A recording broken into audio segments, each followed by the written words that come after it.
Hello everyone, Giltar here with a video response to Versus Z's video asking us what kind of things that we invest in outside of the typical hobby products that are often discussed here at YouTube.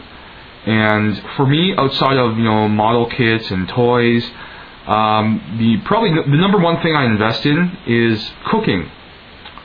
Whether it's ingredients or the cost of equipment, or the fact that you do have to spend time and effort on cooking, because you have to prep or prepare ingredients, you have to sort of learn how to do certain things. It takes time, and for me, more important than monetary investment, effort and time spent is in my opinion more valuable or more costly. Spending $50 on something is one thing, but to spend a few hours on some sort of endeavor, to me at least, could be easily worth more than $50.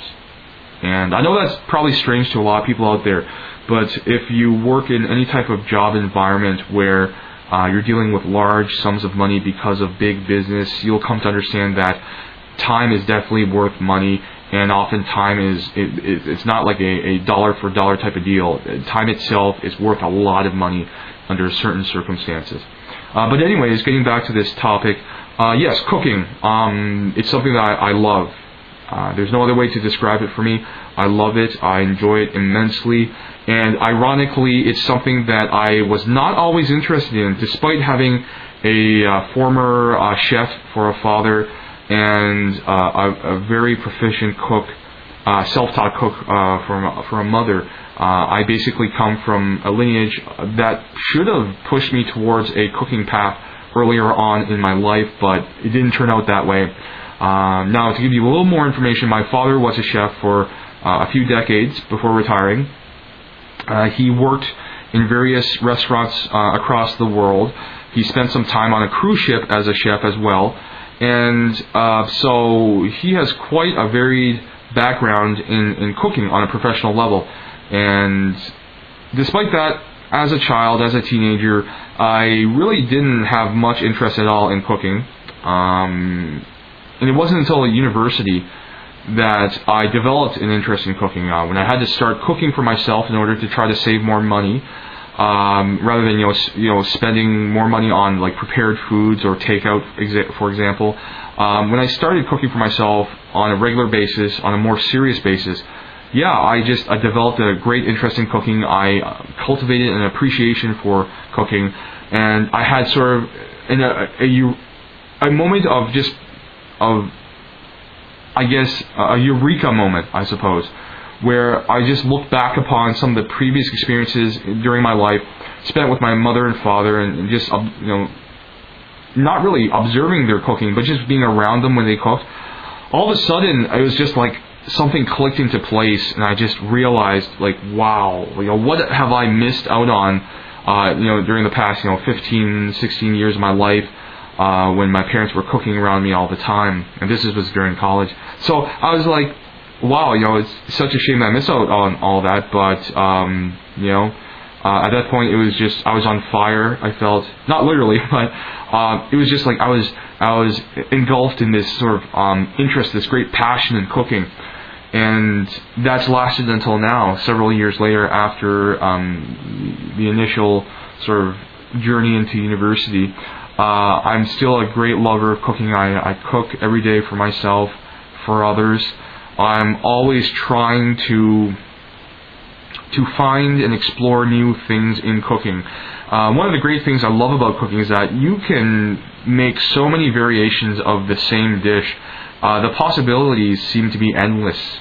The only limit you have is your own imagination, which is, I think, of such a wonderful thing, because you get two people making the same dish, but coming up with such different results because of their own experiences and knowledge and perspective. What they bring to the table brings about so different results, and it's just, for me, it's fascinating. Now, one of the things I love about cooking, aside from those aforementioned points, is just the fact that to me studying or learning about cooking, learning about food and food culture, food practices, food history, opens a door into learning about humanity, about humans, because one point of commonality that humans have is just the need to eat in order to sustain their lives, to survive, to go on. And throughout every culture in history, we have so many food-related practices, things that develop from social, religious, and other types of influences that go into food culture, into food practice, and vice versa. It's just really interesting to me. There's just so much to learn, branching off from simply starting off at the point of learning about cooking a particular dish, to look into the history of that. It just opens so many different doors into areas of knowledge, and I really do enjoy that aspect of cooking. Now, with respect to my other parts of my own history here that relate to cooking, I think I mentioned it before, I believe, in one of my videos, but I grew up in a farming community. My father's actually from a farming community as well, though my mother's from the big city, so that's quite an interesting combination. But as a child, I grew up in a farming community, both land-based agriculture, but also it was a maritime province, or state, you would say if you're in America. But in Canada, we have provinces, and I was in the maritime province growing up.